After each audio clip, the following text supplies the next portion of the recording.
కానీ లేకపోతే బెల్ట్ షాపులు అర్ధరాత్రి వరకు తెల్లవారుజామున వరకు ఎక్కడ మీ నియోజకవర్గంలో ఉన్నాయో అవన్నీ కూడా మీరు విత్ టైంతో సహా వాటిని రికార్డ్ చేస్తే ఖచ్చితంగా వాటి మీద మనం క్వశ్చన్ చేద్దాం. నేనేమంటున్నాను బ్రహ్మనాయుడు గారు, ఈ రోజు 11 మంది ఎమ్మెల్యేలు ఉన్నారు వైఎస్ఆర్సీపీ పార్టీకి. ప్రతిపక్ష స్థానం లేకపోయి ఉండొచ్చు కానీ 11 మంది ఎమ్మెల్యేలు ఉన్నారు. ఈ 11 మంది ఎమ్మెల్యేలలో ఆ 11 నియోజకవర్గాల్లో మా దగ్గర ఇంత అవినీతి జరుగుతుంది, ఇంత అక్రమాలు చేస్తున్నారు, ఇంత మైనింగ్ చేస్తున్నారు, ఇంత దోచుకుంటారు, ఈ రోజు వరకు ఒక ఎమ్మెల్యే గారు కూడా చూపించలేకపోయారు. చివరికి పులివెందుల ఎమ్మెల్యే అయిన జగన్మోహన్ రెడ్డి గారితో సహా. ఎందుకంటే ఈ రోజు బెల్ట్ షాపులు నడిపినా అంటే ఆయన వెళ్ళడం కష్టంగా సార్, ఆయన వెళ్ళలేడు కదా పులివెందుల నియోజకవర్గం తిరగలేడు కదా. బ్రహ్మనాయుడు గారు ఆయన కూడా ఒక శాసన సభ్యుడు. అవును ఖచ్చితంగా ఆయన కూడా ఒక శాసన మాజీ ముఖ్యమంత్రి ప్లస్ ఒక శాసనసభ్యుడు. నేనేమంటున్నా, రెండు హోదాలు ఉన్నాయి. రమేష్ గారు ఒక్క నిమిషం ఆగండి, రమేష్ గారు మాట్లాడుకురాగండి.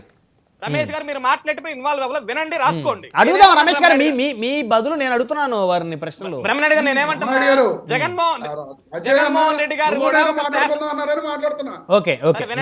వినండి.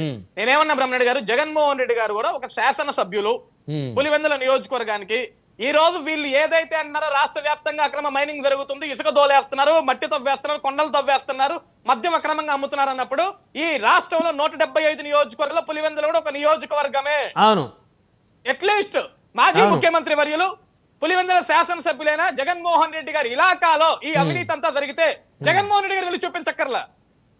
ఎవరో ఒకరు ఇన్ఛార్జ్ ఉంటారు కదా అక్కడ, ఆయన కింద ఉంటారు కదా, అవును, ఆయనకు సంబంధించిన వ్యక్తులు. ఈ రోజు వరకు ఎందుకు అక్కడ ఎవరో ఒకరు బయటకు చూపించాలి కదా.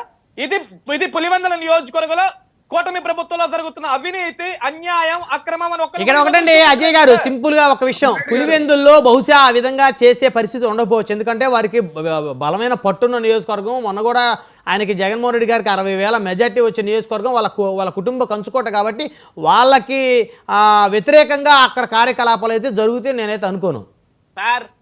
ఇప్పుడు అధికారం ఉన్నప్పుడు అన్ని నియోజకవర్గాలు జరుగుతాయండి. ఓకే, మీరే అన్నారు కదా, అసలు పులివెందులో జగన్మోహన్ రెడ్డి గారు ఉండనప్పుడు అక్కడికి వెళ్ళి అవినీతి చేయడానికి పెద్ద విషయం ఏంటి సార్, నాకు అర్థం కావట్లేదు. ఆయన ఉండడు కదా అక్కడ, ఆయన లేకపోయినా ఆయనకి బలమైన అనుచరులు ఆయనకి ఎంత మంది ఉన్నారు సార్. ఇప్పుడు వైసీపీలు ఏమంటారు, అధికారం మీది, పోలీసు వాళ్ళు మీ వాళ్ళు, పవర్ మీది, ఏదన్నా మీరు చేయగలరు అన్నప్పుడు పులివెందులో మేము చేయగలం కదా.